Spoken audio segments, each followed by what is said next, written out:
అందరికీ నమస్కారం. తెలుగు కథల సమాహారానికి మీ అందరికీ స్వాగతం. ఇప్పుడు మనం వినబోయే సీరియల్ మంచు కురిసిన సాయంత్రం 14వ భాగం. రచన చిత్రా వెంకటేష్ గారు. నా పేరు శాండిల్యా, పీడియాట్రిక్ సర్జన్ని. ప్రపంచ పీడియాట్రిక్ సర్జన్ సమావేశానికి ఇక్కడికి వచ్చాను. ఈరోజు సమావేశం చాలా తొందరగా పూర్తయింది. కాటేజీలో ఏం చేయాలో తోచక ఇలా వచ్చాను. మీరు ఒంటరిగా కూర్చుని కనిపించారు. మిమ్మల్ని చూస్తే ఇండియన్లా కనిపించారు. అందుకే పరిచయం చేసుకోవాలని వచ్చాను అన్నాడు అతను. అలాగా, నా పేరు అమ్రపాలి అంటూ అమ్రపాలి ఇంకేదో చెప్పబోయింది. ఈలోగా అతను అందుకుని అన్నాడు, మీరు గురించి నాకు బాగా తెలుసు మేడం. మీ అసలు పేరు అమ్రపాలి, కానీ చాలామంది ముఖ్యంగా మీడియా మిమ్మల్ని కార్పొరేట్ క్వీన్ అని పిలుస్తారు. భారతదేశంలోనే కాకుండా విదేశాల్లో కూడా మీకు చాలా వ్యాపారాలు, ఫ్యాక్టరీలు ఉన్నాయి. ఈ విషయాలన్నీ నాకు ఎలా తెలిసని అడగకండి. మీ గురించి ఫోటోతో సహా తరచూ పేపర్లో, బిజినెస్ మ్యాగజైన్లో రాస్తూ ఉంటారు. అందుకే వెంటనే మిమ్మల్ని గుర్తుపట్టగలిగాను అన్నాడు శాండిలియా. నా గురించి బాగానే తెలుసుకున్నారే, రండి కూర్చోండి, కొంచెంసేపు మాట్లాడుకుందాం అంది అమ్రపాలి. అతను ఆమెకు ఎదురుగా కూర్చున్నాడు. అప్పటికే బాగా చీకటి పడిపోయింది.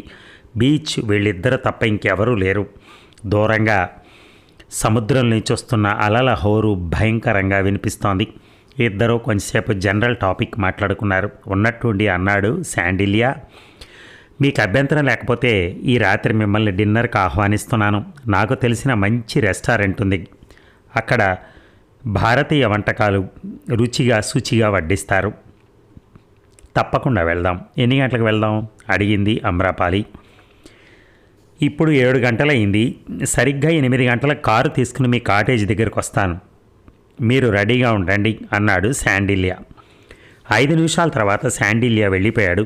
అమ్రపాలి కూడా లేచి కాటేజ్ వైపు సాగిపోయింది. అంతవరకు అమ్రపాలి ప్రతి కదలికను గమనిస్తున్న సులేమాన్ వెంటనే తన కాటేజీకి వెళ్ళి తలుపులు వేసుకున్నాడు. ఎవరో మగవాడు అమ్రపాలి దగ్గరికి రావటం, ఆమెతో మాట్లాడటం, తర్వాత అతను వెళ్ళిపోవటం సులేమాన్ అంతా గమనించాడు. ఉన్నట్టుండి మధ్యలో వచ్చిన ఈ క్యారెక్టర్ ఎవరో అతనికి అంతుబట్టలేదు. తను ఈరోజు భోజనం చేయటం లేదని, తన కోసం ప్రత్యేకంగా వంట చేయొద్దని వంటవాడికి చెప్పింది అమ్రపాలి. తర్వాత నీట్గా తయారై శాండిలియా కోసం ఎదురు చూస్తూ గుమ్మం ముందు నిల్చుంది. లైట్ల వెలుగులో చుట్టుపక్కల బీచ్ వెలుతురుతో నిండిపోయింది. తన కాటేజీ దగ్గర నిలబడ్డ అమ్రపాలిని గమనిస్తున్న సులేమాన్ని అమ్రపాలి ఎక్కడికో వెళ్తోందని అర్థమైంది. తను కూడా తయారై రెడీగా ఉన్నాడు. సరిగ్గా 8 గంటలకు శాండిలియా కారుతో వచ్చాడు. అమ్రపాలి టీవీగా వెళ్ళి డ్రైవింగ్ సీట్లో అతని పక్కన కూర్చుంది. వెంటనే శాండిలియా కారు స్టార్ట్ చేసి ముందుకు పోనిచ్చాడు. అదే సమయంలో సులేమాన్ కూడా తన కారులో వాళ్ళ వెనక బయలుదేరాడు. కౌలాలంపూర్లో రాత్రి జీవితం చాలా హడావిడిగా, రంగులమయంగా ఉంటుంది. లెక్కలేనని రెస్టారెంట్లు, బారులు కస్టమర్స్కి ఆనందం కలిగించడానికి సిద్ధంగా ఉన్నాయి. కారు రోడ్డు మీద వెళ్తున్నట్టుగా లేదు, గాలిలో తేలిపోతున్నట్టుగా ఉంది. అరగంట తర్వాత కారు మూన్ లైట్ రెస్టారెంట్ ముందు ఆగింది. అమ్రపాలి కారు దిగగానే శాండిలియా కారుని జాగ్రత్తగా పార్కింగ్ స్పేస్లో పార్క్ చేసి వచ్చాడు. ఇద్దరు రెస్టారెంట్ లోపలికి వెళ్ళారు. లోపల బయట ఉన్నంత వెలుగు లేదు, కానీ ప్రతి టేబుల్ పైన చిన్న 0 వాట్ బల్బ్ మాత్రం వెలుగుతోంది. దాని వెలుతురు టేబుల్ మీద పలచగా పరుచుకుంటోంది.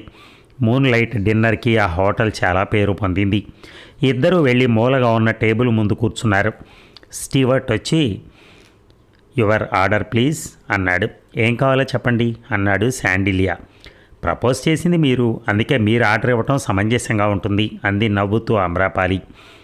అబ్బా, చాలా పెద్ద బాధ్యత నా మీద పెట్టారు అంటూ నవ్వుతూ మెనూ కార్డు అందుకున్నాడు శాండిలియా. నాకు వెజిటేరియన్ మీల్స్ అంటే చాలా ఇష్టం. అది సౌత్ ఇండియన్ థాళీ అంటే చెవి కోసుకుంటాను. నా కోసం అది ఆర్డర్ చేసుకుంటాను. మీకేం చేయమంటారు? నేను కూడా వెజిటేరియన్ ప్రిఫర్ చేస్తాను. అదే ఆర్డర్ ఇవ్వండి. స్టీవర్డ్ వాళ్ళ ఆర్డర్ తీసుకుని వెళ్ళిపోయాడు.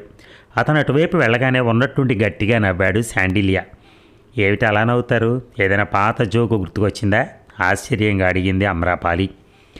కొన్ని నిజ జీవితంలో జరుగుతున్న సంఘటనలు చూస్తే జోకులాగా నవ్వు తెప్పిస్తాయి. అలాంటి సంఘటన మీ జీవితంలో ఏదైనా జరిగిందా? అవును. అదేమిటో నాకు చెప్పండి, నేను విని నవ్వుకుంటాను. మా అమ్మగారు నాకు మంచి పెళ్లి సంబంధం తీసుకొచ్చారు. అమ్మాయి అందమైందే కాకుండా బాగా చదువుకుంది, గొప్ప కుటుంబం నుంచి వచ్చింది.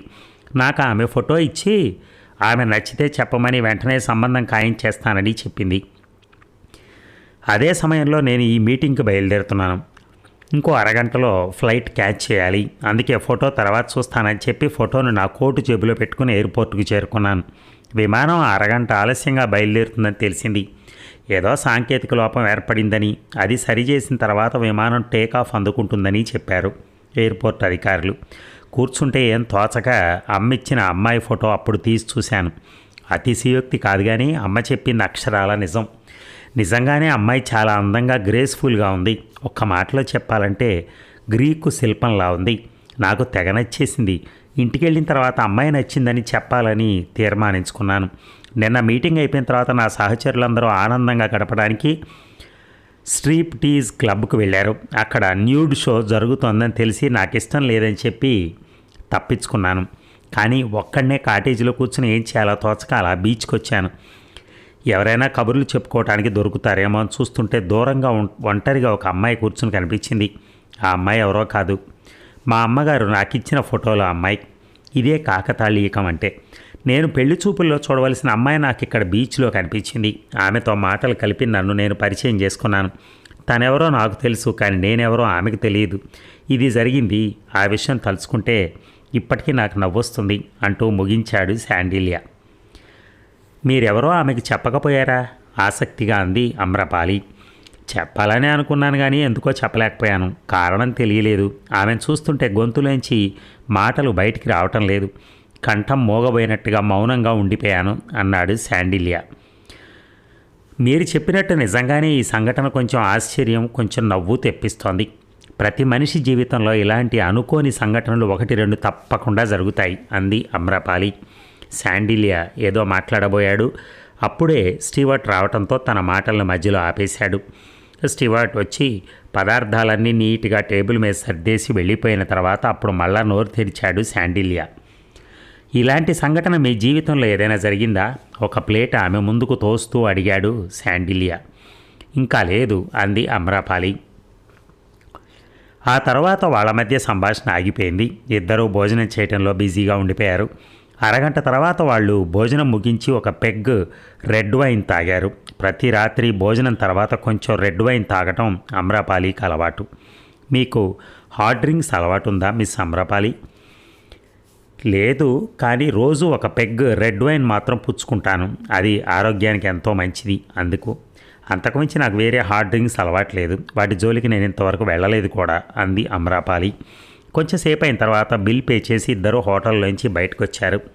ఒక్కసారిగా చల్లటి గాలి వాళ్ళ మొహాలకు తాకింది.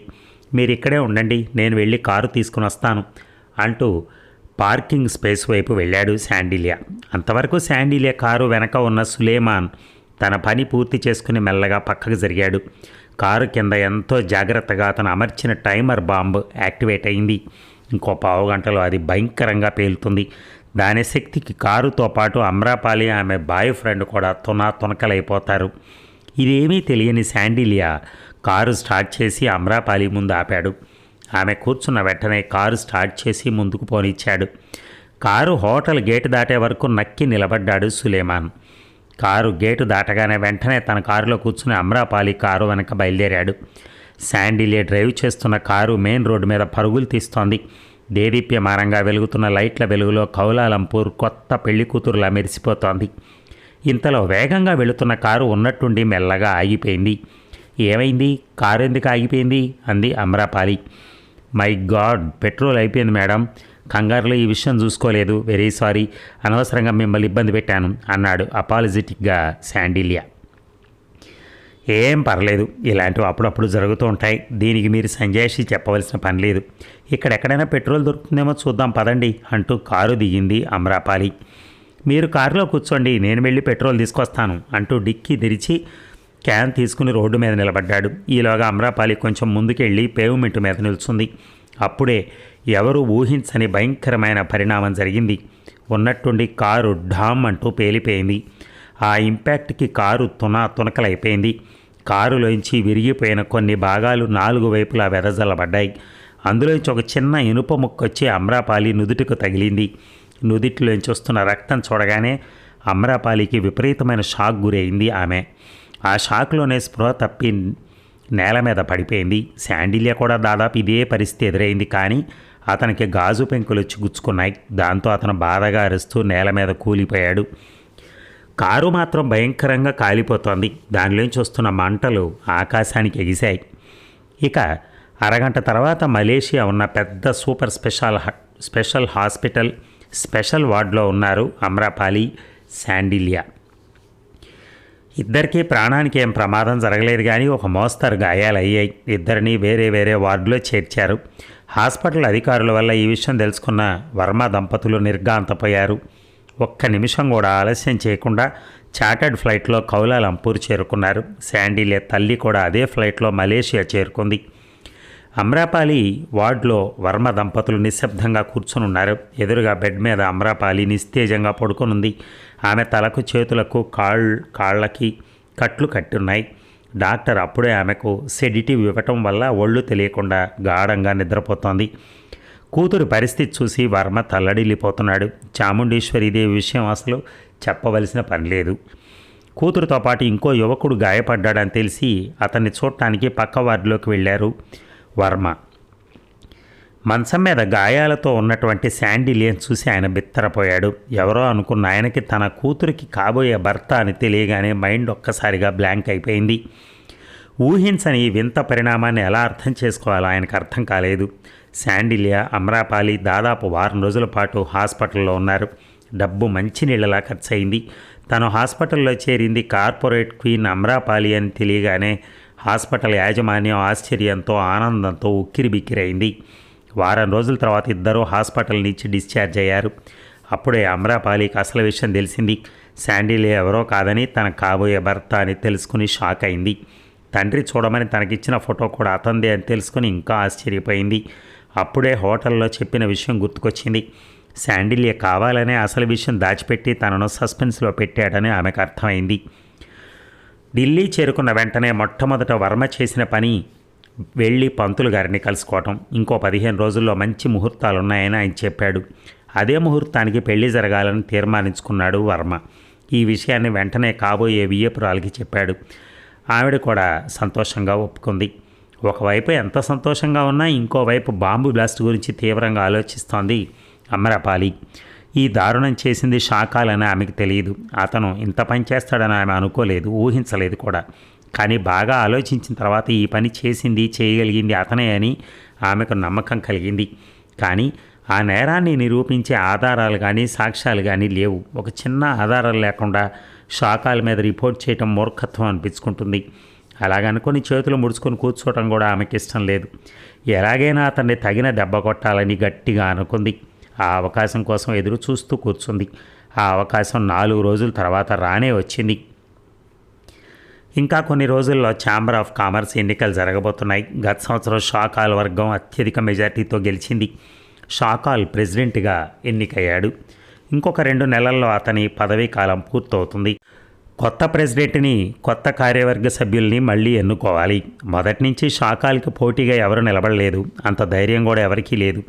ఒకవేళ నిలబడినా గెలుస్తామన్న నమ్మకం లేదు. అందుకే ప్రతి సంవత్సరం అతన్ని సపోర్ట్ చేసేవాళ్ళు ఏకగ్రీవంగా ఎన్నికవుతూ వచ్చారు. కానీ ఈసారి మాత్రం అలా జరగటానికి వీల్లేదు.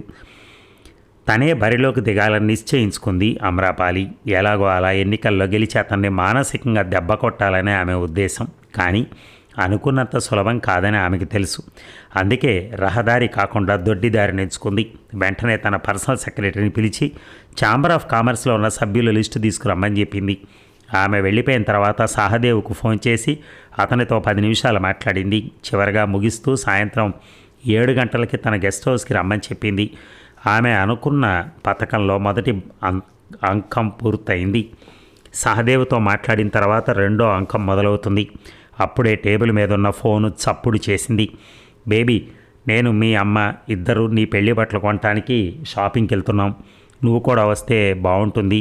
నీకు ఇష్టమైనవి తీసుకోవచ్చు అని అన్నాడు. అయితే సారీ, ఇప్పుడు వీలు కాదు డాడీ. ఒక ముఖ్యమైన బిజినెస్ మీటింగ్లో ఉన్నాను. పైగా సాయంత్రం వరకు చాలా ముఖ్యమైన ఎంగేజ్మెంట్స్ ఉన్నాయి. ఖచ్చితంగా వస్తానని చెప్పలేను, కానీ టైం ఉంటే తప్పకుండా వస్తాను. నా కోసం మాత్రం ఎదురు చూడకండి అంది అమ్రపాలి. అలాగే నేను మీ అమ్మ మాత్రం వెళ్తాం. సాధ్యమైనంత తొందరగా నీ పనులు ముగించుకుని తిన్నగా షాప్కి వచ్చేయి, ఉంటాను అంటూ లైన్ కట్ చేశాడు వర్మ. అమ్రపాలి కూడా రిసీవర్ క్రెడిల్ చేసి తన పర్సనల్ సెక్రటరీని పిలిచింది. ఆమె దగ్గర నుంచి ఎంగేజ్మెంట్ లిస్టు తీసుకుని చూసింది. ముఖ్యమైన ఎంగేజ్మెంట్సే అన్నీ, ఏ ఒక్కటి క్యాన్సిల్ చేయడానికి వీల్లేదు. అన్ని ఎంగేజ్మెంట్స్ పూర్తి చేసుకునేసరికి సాయంత్రం 6 గంటలైంది. వెంటనే కారు తీసుకుని గెస్ట్ హౌస్కు బయలుదేరింది. ఆమె గెస్ట్ హౌస్ చేరుకునేసరికి 6:30. అంతకుముందే కేర్ టేకర్కి ఫోన్ చేయటం వల్ల అతను లాన్లో 2 కుర్చీలు వేశాడు.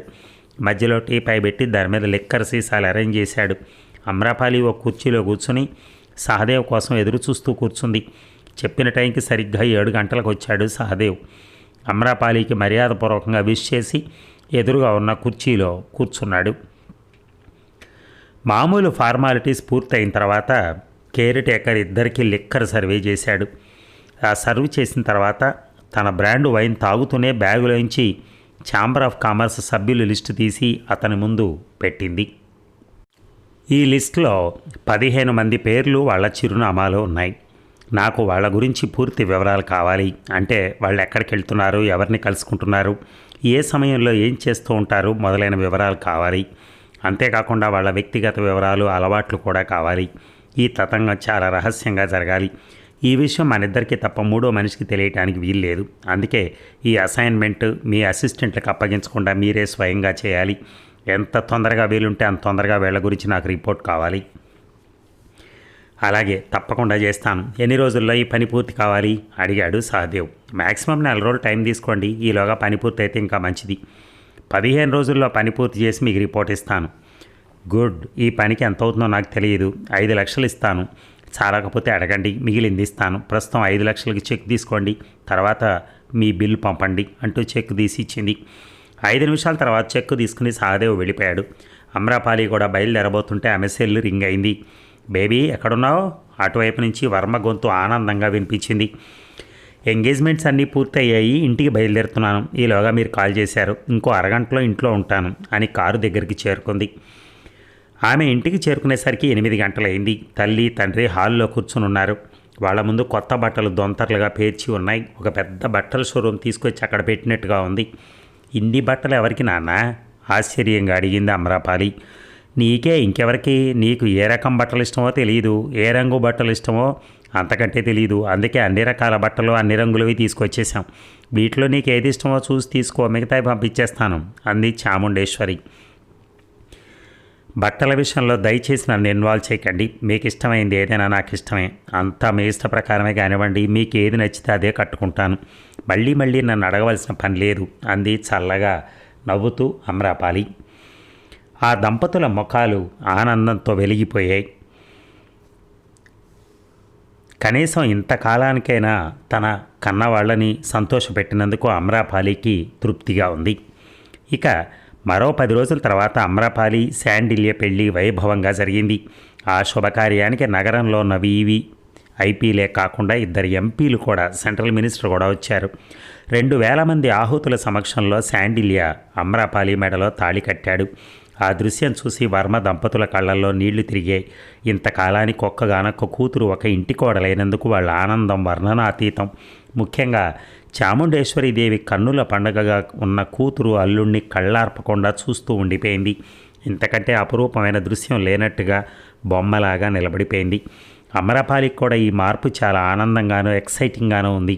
చాలా కాలం నుంచి ఒక రకమైన జీవితానికి అలవాటు పడే రోజులు మొనోటనస్గా నడుస్తున్నాయి.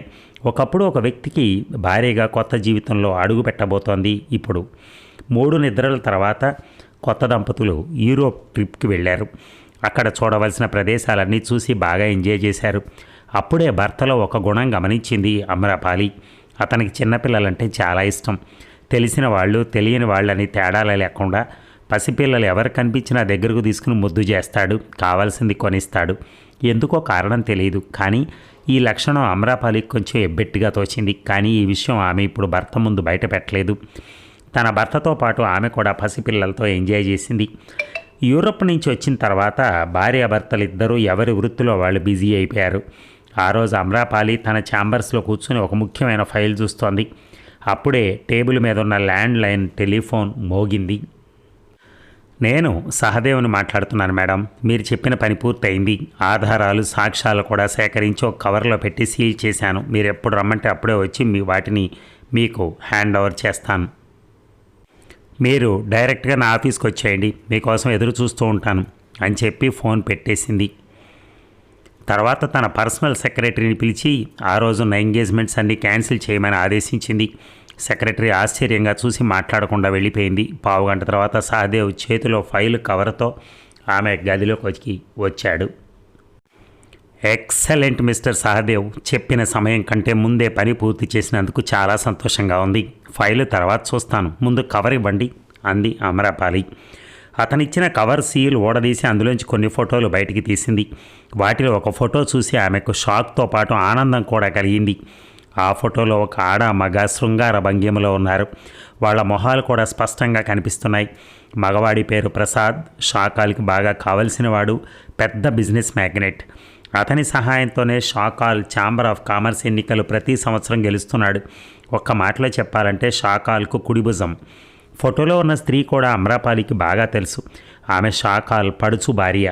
చాలా అందంగా నాజూకుగా ఉంటుంది.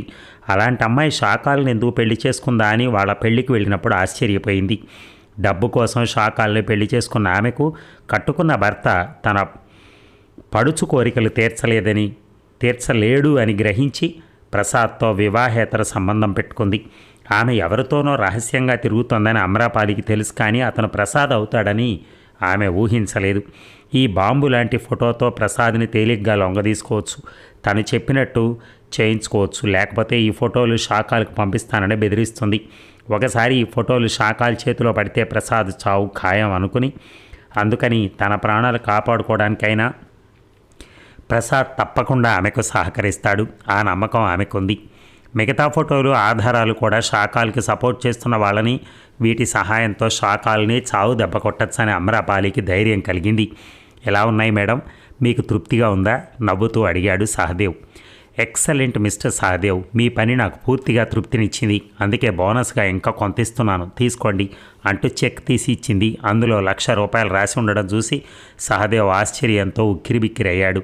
థ్యాంక్ యూ మేడం, సంతోషంగా అన్నాడు సహదేవ్ వెళ్ళిపోయిన తర్వాత ఫోటోలు డాక్యుమెంట్స్ అన్ని లాకర్లో పెట్టి తాళం వేసింది అమరాపాలి. తర్వాత ఫోన్ తీసి ఎవరికో రింగ్ చేసింది. ఈరోజు మనం అగర్వాల్ ఇంటికి వెళ్ళాలి, క్లినిక్కి వెళ్ళబోతున్న శాండిలియాతో అంది అమరాపాలి. ఎందుకు? తల తిప్పకుండానే అడిగాడు శాండిలియా. అగర్వాల్ నాన్నగారికి బాగా కావలసినవాడు, మంచి ఆత్మీయుడు. అనుకోకుండా యాక్సిడెంట్ జరగడం వల్ల ఆయన మన పెళ్లికి రాలేకపోయారు. ఆ రోజు ఆయన హాస్పిటల్లో ట్రీట్మెంట్ తీసుకుంటున్నాడు. ఈరోజు ఆయన మనవరాలి పెళ్ళి, ఇంట్లో చిన్న పార్టీ కూడా ఏర్పాటు చేశాడు. మనమిద్దరం తప్పకుండా రావాలని మరీ చెప్పాడు. వెళ్ళకపోతే ఆయనతో పాటు నాన్నగారు కూడా చాలా బాధపడతారు అంది అమరాపాలి. అలాగే వెళ్దాం. సాయంత్రం వరకు నేను పిల్లలతో క్లినిక్లో చాలా బిజీగా ఉంటాను. అక్కడి నుంచి ఇంటికి వచ్చి మళ్ళీ అగర్వాల్ ఇంటికి వెళ్తే చాలా ఆలస్యం అవుతుంది. అందుకే నీ ఆఫీసు పని అయిపోయిన వెంటనే తిన్నగా నా క్లినిక్కి వచ్చేయి, అక్కడి నుంచి ఇద్దరం కలిసి వెళ్దాం అన్నాడు శాండిలియా. అలాగే అని తల ఊపింది అమరాపాలి. సాయంత్రం తన ఆఫీస్ పని పెందరాలడి పూర్తి చేసుకుని భర్త క్లినిక్కి చేరుకుంది. ఈ డిస్పెన్సరీ లోపల రష్ విపరీతంగా ఉంది. చాలామంది తల్లిదండ్రులు తమ పిల్లల్ని ఎత్తుకుని విజిటర్ రూమ్లో కూర్చొని ఉన్నారు. శాండిలియా డిస్పెన్సరీ లోపల ఉంది కనుక వాళ్ళని దాటుకుంటూ లోపలికి వెళ్ళింది అమరాపాలి. అప్పుడే శాండిలియా 6 సంవత్సరాలు ఉన్న పాపకి ఇంజెక్షన్ చేస్తున్నాడు. ఆ పాప ఇంజెక్షన్ చూసి శాండిలియన్ చూసి విపరీతంగా భయపడుతోంది. తల్లి చేతుల్లోంచి తప్పించుకోవాలని విశ్వ ప్రయత్నం చేస్తోంది, కానీ తల్లి మాత్రం పాపను విడిచిపెట్టకుండా గట్టిగా ఒడిసి పట్టుకుంది. గిలగిలా కొట్టుకుంటున్న పాపకి ఎలాగో అలా ఇంజెక్షన్ ఇచ్చాడు శాండిలియా. ఇంజెక్షన్ సిరంజితో వెనక్కి తిరిగిన అతనికి ఎదురుగా భార్య కనిపించేసరికి ఒక్కసారిగా ఉలిక్కిపడ్డాడు. కానీ వెంటనే తేరుకుని ఎంతసేపు అయింది వచ్చి అని అడిగాడు. మీరు పాపకి ఇంజెక్షన్ ఇస్తున్నప్పుడు వచ్చాను. రోజు ఇలాగే అవస్థపడుతూ ఉంటారా అడిగింది అమరాపాలి. పిల్లలకి ఇంజెక్షన్ అంటే భయం, అది ఇవ్వకపోతే రోగం తగ్గదు, అందుకే నన్ను ఒక రాక్షసుడిలా చూస్తారు అన్నాడు నవ్వుతూ శాండిలియా. సరే బయలుదేరండి, ఇప్పటికే చాలా ఆలస్యమైంది, అందరూ మన కోసం ఎదురు చూస్తూ ఉంటారు అంటూ తొందర చేసింది అమరాపాలి. ఇద్దరు డిస్పెన్సరీ నుంచి బయటకు వచ్చారు. హాల్లో ఉన్న పిల్లలు అతన్ని చూసి భయంతో కొందరు తల్లి వెనక కొందరు, తండ్రి వెనక కొందరు దాక్కున్నారు. కొంత గట్టిగా ఏడవడం మొదలెట్టారు. ఈ విషయం అమ్రపాలి విడ్డూరంగానూ విచిత్రంగానూ అనిపించింది. అయినా ఆ విషయం భర్త దగ్గర ఆమె ప్రస్తావించలేదు. ఇక వాళ్ళు అగర్వాల్ ఇంటికి చేరుకునేసరికి పార్టీ అప్పటికే మొదలైంది. చెప్పినట్టుగానే భర్తతో వచ్చిన అమ్రపాలిని చూసి అగర్వాల్ దంపతులు ఎంతో సంతోషపడ్డారు. ఇద్దరిని సాదరంగా ఆహ్వానించారు. అమ్రపాలిని ఆప్యాయంగా దగ్గరికి తీసుకుని నుదుటి మీద ముద్దు పెట్టుకున్నాడు. అమ్రపాలి తన భర్త శాండిల్యను అగర్వాల్కి, అతని కుటుంబ సభ్యులకి పరిచయం చేసింది. తర్వాత అందరూ కలిసి హాల్లోకి వెళ్ళారు. ఆ పాప పుట్టినరోజు ఫంక్షన్ కావటం వల్ల చాలామంది తల్లిదండ్రులు తమ పిల్లలతో వచ్చారు. అందరూ కూడా అగర్వాల్ మనవరాలు చుట్టూ కేరింతలు కొడుతూ వచ్చి రాని తమ భాషలో మాట్లాడుకుంటున్నారు. అప్పుడే అగర్వాల్తో లోపలికి వచ్చిన అమ్రపాలి శాండిల్యన్ చూసి పిల్లలందరూ ఒక్కసారిగా నిశ్శబ్దం అయిపోయారు. అంతవరకు పిల్లలతో కేరింతలు కొడుతున్న అగర్వాల్ మనవరాలు ఒక్కసారిగా బెదిరిపోయి తల్లి చాటుకు వెళ్ళి దాక్కుంది. చూసిన వాళ్ళంతా అదేదో మామూలు విషయమైనట్టుగా చాలా క్యాజువల్గా తీసుకున్నారు. నిజానికి అది మామూలు సంఘటనే, అందులో ఎలాంటి అనుమానం లేదు. కానీ అమ్రపాలి మాత్రం ఆ విషయాన్ని అంత తేలిగ్గా తీసుకోలేకపోయింది. అక్కడికి వచ్చిన పసిపిల్లల ప్రవర్తనలో ఏదో అసహజత్వం కనిపించింది. పిల్లలందరి విషయం పక్కన పెడితే అగర్వాల్ మనవరాల్లో ఇంకా భయం పోలేదు. మొహంలో పూర్తిగా కళ ఇంకిపోయి తెల్లగా సున్నం కొట్టినట్టు మారిపోయింది. పాప లేత పెదవులు చిన్నగా సన్నగా వణుకుతున్నాయి. అగర్వాల్ పాపని ఎన్నిసార్లు బొజ్జగిచ్చినా పిలిచినా పాప మాత్రం తల్లి చాటు నుంచి బయటికి రాలేదు. తన 2 చిట్టి చేతులు తల్లి నడుం చుట్టూ వేసి గట్టిగా పెనవేసుకుని పట్టుకుంది. ఆ దృశ్యం ఒక అమ్రపాలికి తప్ప ఆ దృశ్యం అందరికీ నవ్వు తెప్పించింది. 5 నిమిషాల తర్వాత పార్టీ మళ్ళీ మొదలైంది. అది చిన్నపిల్లల పార్టీ గనక లిక్కర్ సర్వ్ చేయలేదు. అందరికీ కూల్ డ్రింక్ ఇచ్చారు. వచ్చిన వాళ్ళంతా వర్మకు బాగా తెలుసు కనుక అందరూ అమ్రపాలి చుట్టూ మూగారు. ఆమెను ప్రశ్నలతో ముంచెత్తుతున్నారు. ఆ హడావిడిలో తాత్కాలికంగా పసిపాపల గురించి మర్చిపోయింది అమ్రపాలి. పార్టీకి దాదాపు 60 మంది పిల్లలు వచ్చారు. వాళ్ళలో 10 మంది పాపలు ఉన్నారు. కేవలం వాళ్ళు మాత్రమే శాండిల్యను చూసి భయపడుతున్నారు. ఈ విషయం ఒక అమ్రపాలి తప్ప ఇంకెవరూ గమనించలేదు. రాత్రి 10 గంటలకు జరిగింది పార్టీ. అందరూ వెళ్ళిన తర్వాత చివరగా అమ్రపాలి, శాండిల్య బయలుదేరారు. అగర్వాల్ కుటుంబం స్వయంగా కారు దాకా వచ్చి వాళ్ళని సాగనంపారు. కారు వేగంగా రోడ్డు మీద దూసుకుపోతోంది. శాండిల్య పక్కన కూర్చున్న అమ్రపాలి సాయంత్రం నుంచి రాత్రి వరకు జరిగిన సంఘటనలు ఒకసారి బేరీజు వేసుకుంది. జరిగిందంతా తలుచుకుంటే ఆమెకు చాలా అనీజీగా, అసహనంగా ఉంది. మనసులో ఏదో చెప్పలేని ఇబ్బంది కలుగుతోంది. తనకే ఇంత అయోమయంగా ఉంటే భర్త పరిస్థితి ఇంకెలా ఉందో అనుకుని ఓరగా శాండిల్య వైపు చూసింది. జరిగిన సంఘటనలన్నీ అతన్ని కూడా ప్రభావితం చేసినట్టున్నాయి. గంభీరంగా ఉన్న భర్త మొహం చూస్తుంటే అమ్రపాలికి జాలి కలిగింది. సాయంత్రం క్లినిక్కి వచ్చినప్పటి నుంచి పాపలను గమనిస్తోంది అమ్రపాలి. అందరూ శాండిల్యను చూసి విపరీతంగా భయపడుతున్నారు.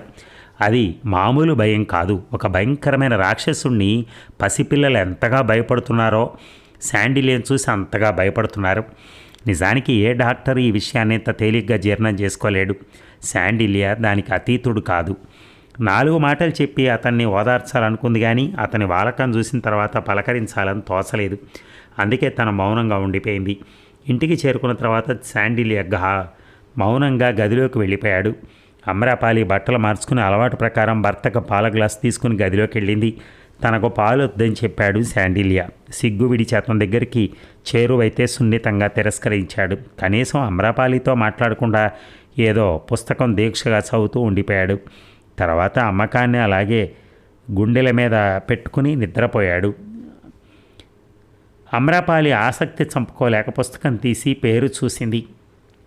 చిల్డ్రన్స్ అండ్ చైల్డ్ సైకాలజీ, దాని గురించి ఆ పుస్తకం. ఇక ఊరికే రారు దేవతలు. చాలా రోజుల తర్వాత మిమ్మల్ని ఇలా కలుసుకోవటం చాలా ఆనందంగా ఉంది. చెప్పండి, నేను మీకేం సాయం చేయగలను అన్నాడు ప్రసాదరావు.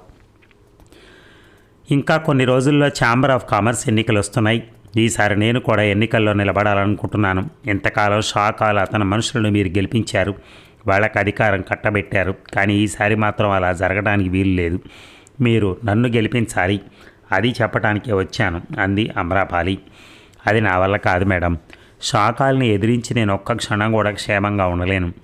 నన్ను నా వ్యాపారులకు అడ్రస్ లేకుండా చేసేస్తాడు షాకాబ్.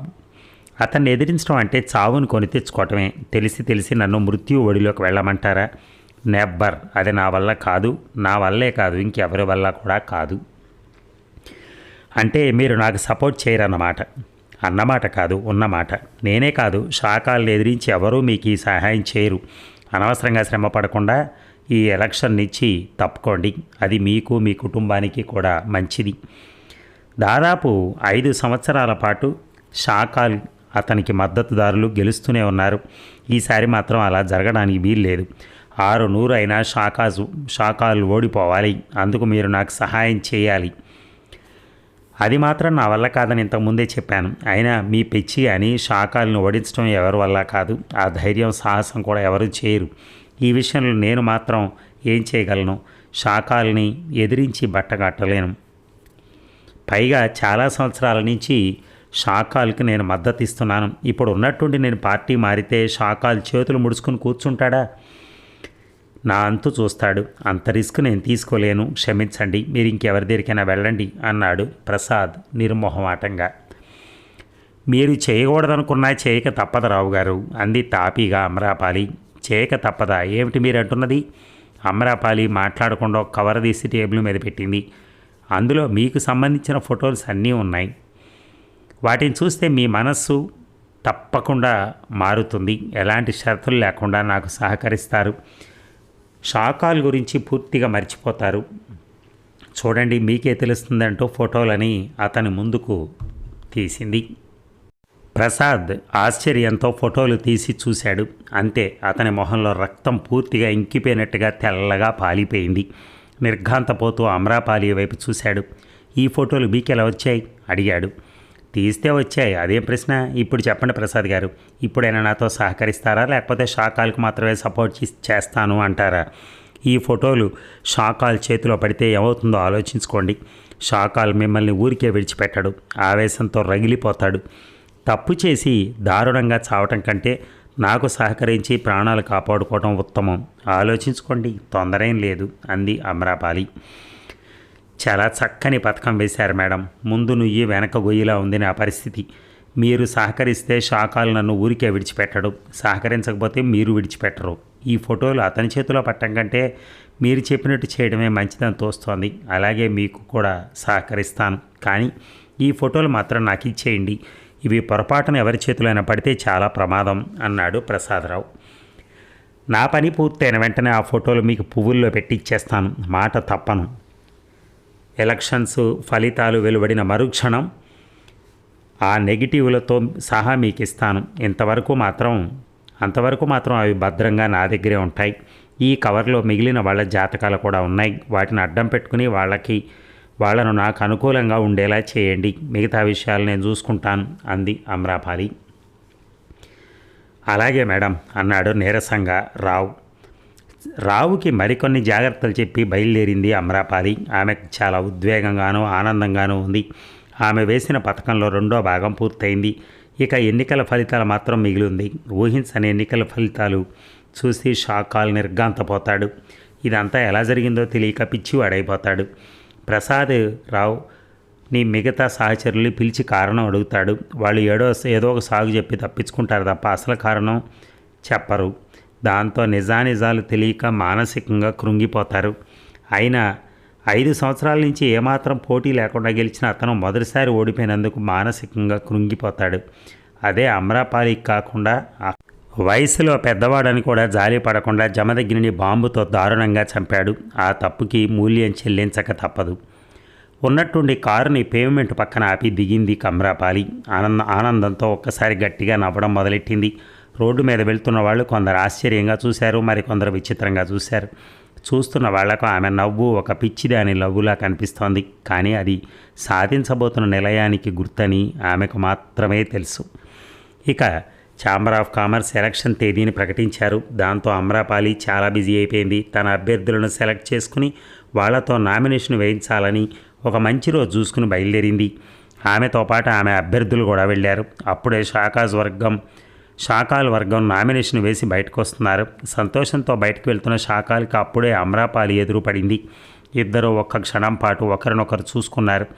అమరాపాలిని మామూలుగానే ఉంది, కానీ శాఖల కళ్ళు మాత్రం కోపంతో బగ్గుమంటున్నాయి. ఇంతకాలం ఛాంబర్ ఆఫ్ కామర్స్ ఎన్నికల్లో ఎవరూ అతనికి పోటీగా నిలబడలేదు. ఆ ధైర్యం కానీ, తెగువ కానీ, అంగబలం కానీ ఎవరికీ లేవు అని. కానీ ఇప్పుడు ఒక ముక్కుపచ్చలారని అమ్మాయి ధైర్యం చేసి అతనికి ఎదురుగా నిలబడుతోంది. ఇదే అతను జీర్ణం చేసుకోలేకపోతున్నాడు. అమ్రపాలి అతని కోపాన్ని, ఉక్రోషాన్ని పట్టించుకోకుండా తన సహచరులతో లోపలికి వెళ్ళింది. అనుకున్న తేదీని ఎన్నికలు జరిగాయి. 2 రోజులు తర్వాత ఫలితాలు వెలువడబోతున్నాయి. ముందు రోజు రాత్రి ఎంత ప్రయత్నించినా అమ్రపాలికి నిద్ర రాలేదు. ఎన్నికలలో తప్పకుండా గెలుస్తామనే నమ్మకం ఆమెకు ఉంది. కానీ ఎక్కడో ఏదో ఒక మూల అనుమానం, భయం తోలుస్తోంది. ఆమె ఆలోచనలన్నీ ప్రసాదరావు చుట్టూ తిరుగుతున్నాయి. చెప్పినట్టు చేశాడా, లేక చివరి క్షణంలో మోసం చేశాడా అన్నీ అనుమానం ఆమెను ఇబ్బంది పెడుతోంది. అందుకే నిద్ర పట్టక మంచం మీద అస్థిమతంగా కదులుతోంది. ఆ రాత్రి కారణం తెలియదు కానీ వర్మకు కూడా నిద్ర రాలేదు. ఏం చేయాలో తోచక విసుగ్గా గదిలోంచి బయటకు వచ్చాడు. ఎదురుగా ఉన్న అమ్రపాలి గదిలో ఇంకా లైట్లు వెలుగుతుండడం గమనించి లోపలికి వెళ్ళాడు. విశాలమైన ఫోమ్ బెడ్ మీద రెస్ట్లెస్గా కదులుతోంది అమ్రపాలి. ఏమిటమ్మా ఇంకా నిద్రపోలేదా? ఆప్యాయంగా అడిగాడు వర్మ. అల్లుడు గారు ఎక్కడమ్మా అడిగారు వర్మ. తన గదిలో కూర్చుని మెడికల్ జర్నల్ చదువుకుంటున్నారు. ఆయన డిస్టర్బ్ చేయడం ఎందుకని నేను ఇక్కడికి వచ్చి పడుకున్నాను అంది. బహుశా ఎన్నికల ఫలితాల గురించి ఆలోచిస్తున్నావు అనుకుంటాను. ఇందులో ఇంతగా ఆలోచించడానికి ఏం లేదమ్మా. తప్పకుండా నువ్వే గెలుస్తావు, అందులో సందేహం లేదు. అంత నమ్మకంగా ఎలా చెప్పగలిగావు నాన్న? ఒక గొప్ప జ్యోతిష్యుడు నీకు జీవితంలో ఓటమి అనేది ఉండదని ఖచ్చితంగా చెప్పాడు. అతను చెప్పినట్టుగానే అంత కాలం జరుగుతూ వచ్చింది. ఇంతవరకు నువ్వు ఎన్నో కొత్త కంపెనీలు ప్రారంభించావు. అవన్నీ నెంబర్ 1 స్థానంలోకి చేరుకొని మనకెంతో లాభాలు ఇస్తున్నాయి. కంపెనీ నిర్వహణలో నీదైన బాణీతో అందరిని ఆశ్చర్యపరిచి కార్పొరేట్ క్వీన్ అని పేరు తెచ్చుకున్నావు నువ్వు. జ్యోతిష్యుడు చెప్పినట్టుగానే జరిగాయన్నీ. అలాగే ఈ ఎన్నికల్లో కూడా నవ్వే గెలుస్తుంది. అది మామూలుగా కాదు, మంచి మెజార్టీతో. నా మాట మీద నమ్మకం ఉంచి హాయిగా నిద్రపో. పిచ్చి పిచ్చి ఆలోచనలతో మనసు పాడు చేసుకోకు. రేపటి సూర్యోదయం 8. రేపటి సూర్యోదయాన్ని జీవితంలోకి కొత్త వెలుగు తీసుకొస్తుంది. Good luck and good night అని చెప్పి వర్మ గదిలోంచి నిష్క్రమించాడు. ఇక ఎన్నికల ఫలితాల రోజు అమ్రపాలి ఒక్కతే బయలుదేరింది. తను కూడా వస్తానని చెప్పాడు వర్మ.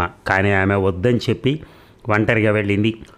ఆమె ఛాంబర్ ఆఫ్ కామర్స్ ఆఫీస్కి చేరుకునేసరికి షాకాల్ అతని అనుచరులు హాల్లో కూర్చునున్నారు.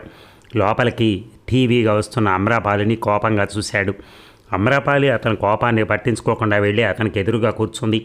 వాళ్ళకి ఎదురుగా ఉన్న గదిలో కౌంటింగ్ జరుగుతోంది. బయట ఉన్న వారిలో మాత్రం ఉత్కంఠత తారాస్థాయికి చేరుకుంది. ఎప్పుడు గది తలుపులు తెరుచుకుంటాయో, ఎప్పుడు ఫలితాలు వస్తాయో అని అందరూ ఆతృతగా ఎదురు చూస్తున్నారు. వీళ్ళ పరిస్థితితో నాకేం సంబంధం లేనట్టుగా కాలం మాత్రం తన పని చేసుకుపోతోంది. క్షణాలు, నిమిషాలు గడిచిపోతున్నాయి. అందరి చూపులు నిశ్శబ్దంగా ఎదురుగా ఉన్న తలుపులు వైపున్నాయి. దాదాపు 3 గంటల తర్వాత అందరి నిరీక్షణ ఫలించింది. తలుపులు తెరుచుకుంటూ కౌంటింగ్ అధికారులు బయటకు వచ్చారు. అందరూ బెల్లం చుట్టూ ఈగలు ముసిరినట్టుగా అందరూ ఆ మనిషి చుట్టూ మూగారు. ఫ్రెండ్స్, ఈసారి ఎన్నికల్లో అమ్రపాలి తన సమీప ప్రత్యర్థి షాకాల్ ఉరఫ్ శాఖమూరి కాళేశ్వరరావు మీద 100 ఓట్ల మెజార్టీతో గెలిచారు. ఆమెను మనసారా అభినందిస్తున్నామని చెప్పి లోపలికి వెళ్ళిపోయాడు. ఆ మాటలు అక్కడ ఒక్కసారిగా బాంబులా పేలింది. క్షణం తర్వాత చప్పట్లతో హాలు దద్దరిల్లిపోయింది. అందరూ అమ్రపాలి చుట్టూ చేరి ఆమెను అభినందించసాగారు. ఆనందంతో ఉక్కిరిబిక్కిరైపోయింది అమ్రపాలి. ఆమె శరీరం దూది పింజిలా గాలిలోకి ఎగురుతున్న అనుభూతి కలిగింది. చప్పట్లు ఆగిన తర్వాత విజయ గర్వంతో షాకాల్ వైపు చూసింది అమ్రపాలి. అతని మొహం తెల్లగా సున్నం కొట్టినట్టుగా పాలిపోయింది. బాధ, అవమానం కలిసికట్టుగా అతన్ని కుదిపేశాయి. సిగ్గుతో అతని తల కిందకు వాలిపోయింది. అది ఒక్క క్షణం మాత్రమే. వెంటనే తేరుకుని గంభీరంగా అమ్రపాలి దగ్గరికి వెళ్ళాడు. గెలిచానని సంబరపడకు. ఇల్లు అలగ్గానే పండగ కాదు, ముందున్నది ముసళ్ల పండగ. జీవితంలో ఇంతవరకు ఓటమి రుచి తెలియని నాకు దాని రుచి చూపించావు. నన్ను ఓడించి అందరి ముందు తలదించుకునేలా చేశావు. ఇంత అవమానం చేసిన నిన్ను ఊరికే విడిచిపెట్టను. నిన్ను, నీ కుటుంబాన్ని సర్వనాశనం చేస్తాను. వస్తాను అని విసురుగా అక్కడి నుంచి వెళ్ళిపోయాడు షాకాల్. షాకాల్తో పాటు అతని సహచరులు కూడా కోపంగా అక్కడి నుంచి నిష్క్రమించారు. దాంతో అక్కడున్న వాళ్ళు తేలికగా గాలి పీల్చుకున్నారు. షాకాల్ చెడ్డవాడని, దుర్మార్గుడని తెలుసు. కానీ అతని లోపల ఇంత రాక్షసత్వం ఉంటుందని వాళ్ళు కొంచెం కూడా ఊహించలేదు. అమ్రపాలి సంతోషంతో వెళ్ళబోతుంటే అతను అప్పుడే ప్రసాదరావు వచ్చాడు. మేడం, మీరు చెప్పినట్టు చేశాను. నా ఫోటోలు నెగిటివ్లు ఇస్తే సంతోషంగా ఇంటికి వెళ్ళిపోతానన్నాడు. మీరు మీ మాట నిలబెట్టుకున్నారు. నేను మాత్రం ఎందుకు నిలబెట్టుకోను? తప్పకుండా నిలబెట్టుకుంటాను. ఇవిగో మీ ఫోటోలు నెగిటివ్. ఈ కవర్లో అందరి జాతకాలు ఉన్నాయి. వెళ్ళి ఎవరి వాళ్ళకి ఇచ్చేయండి అంటూ బ్యాగులోంచి ఒక కవర్ తీసి రావు చేతిలో పెట్టింది అమ్రపాలి. థ్యాంక్స్ మేడం, మీ మేలు జన్మలో మర్చిపోలేను ఆనందంగా అన్నాడు రావు. ఆ మాట నేను అనాలి. సమయానికి సహాయం చేసి నన్ను గెలిపించావు. Thank you for your timely help. వస్తాను అంటూ ముందుకు కదిలింది అమ్రపాలి. మరి ఈ భాగం ముగిద్దామా? మళ్ళీ రేపు కలుద్దాం. Thank you.